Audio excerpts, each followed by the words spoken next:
ACLE 準決勝、川崎フロンターレアルナスル戦、ロナウドの決定機の瞬間が海外で話題。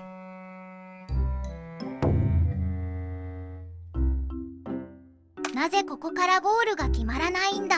理解できない。彼は試合後に多分このシーンを練習していた。相当悔しかったことだろう。相手の選手は諦めずに最後まで走ってクリアした。その姿勢は我々のチームにはあったか。まあこれは相手を褒めるべきだろう。後ろから来たボールだし難しかったのもある。この日本の姿勢は見習うべきだ。失点のシーンで我々のチームは歩いていた。波野選手はあのボールをコントロールもできない。あれを決めるのはかなり難易度の高いプレーだ。